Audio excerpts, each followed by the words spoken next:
अभी नीट 2023 का रिजल्ट आया है। कई चेहरों पे खुशी है, कई घरों में खुशियां मनाई जा रही हैं।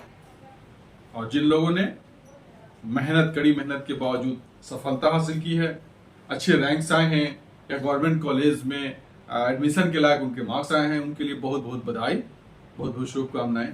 लेकिन आज मेरा ये वीडियो उनके लिए खास है जिनका रैंक उतना नहीं पहुंच पाया है कि उनको गवर्नमेंट कॉलेज मिल सके। बधाई तो जीतने वालों को सब देते हैं, लेकिन रास्ता बताना उन लोगों को जो लोग जीत के करीब हैं।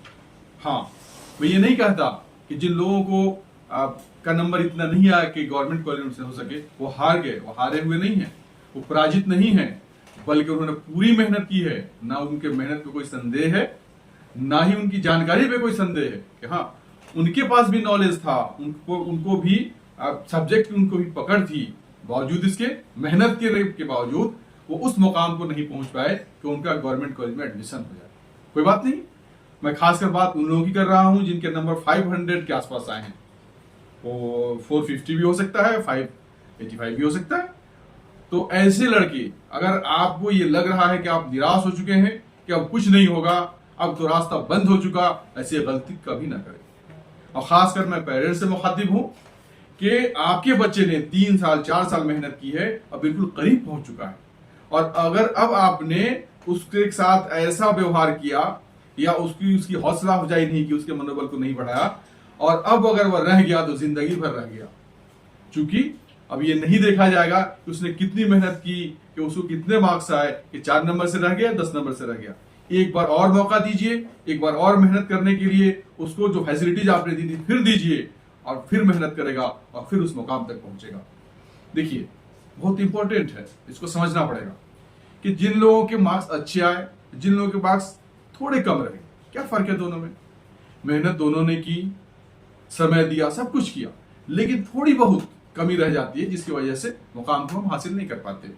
तो सबसे पहला जो इंपॉर्टेंट इसमें यह है कि जो मैंने पहले ही बताया था, जो निगेटिव पॉजिटिव 5-5 पॉइंट बनाइए कि 5 हमारे पॉजिटिव पॉइंट्स हैं और 5 निगेटिव पॉइंट्स हैं जिसकी वजह से हम उस मुकाम को नहीं पा सके। तो जो निगेटिव है उसको खत्म करने की कोशिश कीजिए और जो पॉजिटिव है उसको इंप्रूव कीजिए। इसमें एक इंपॉर्टेंट है टेस्ट सीरीज ज्वाइन करना।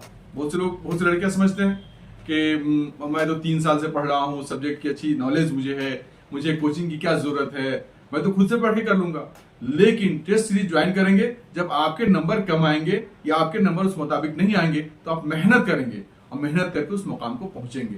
तो सबसे जरूरी है टेस्ट सीरीज ज्वाइन करना, बार बार टेस्ट देना, ताकि जो टेस्ट है, एग्जाम है, उसका डर निकल जाए, आप उसके लिए मेंटली प्रिपेयर हो जाए।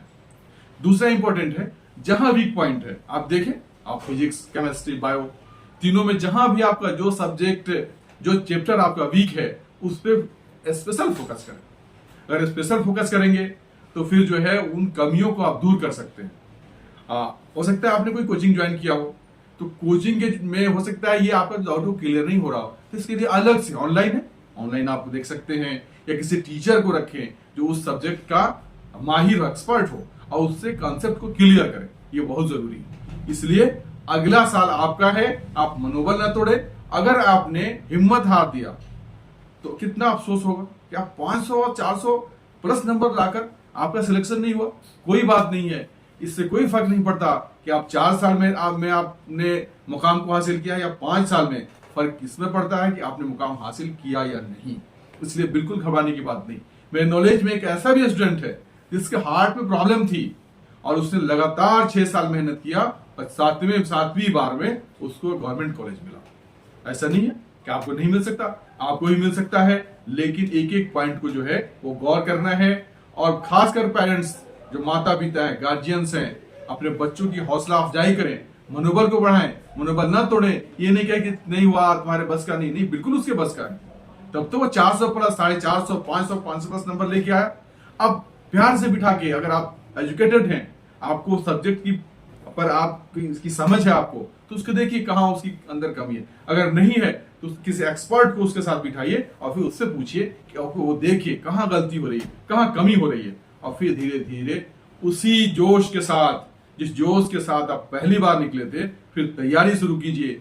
1 साल मौका है, कम नहीं होता। आपका ऑलरेडी पढ़ा हुआ है, कोई 2 साल, 3 साल, 4 साल पढ़ चुका है, पूरा मौका आपके पास सिर्फ प्रैक्टिस करने का। बार बार प्रैक्टिस कीजिए, बार प्रैक्टिस कीजिए और टेस्ट सीरीज ज्वाइन करके टेस्ट दीजिए। इससे आपके डाउट क्लियर होते चले जाएंगे और टेस्ट सीरीज में जो आपके मार्क्स आएंगे वो आपकी हौसला को बढ़ाएंगे या फिर कम मार्क्स आएंगे तो आपकी कमियों को दूर करेंगे। यानी दोनों ही बेहतर आपके लिए।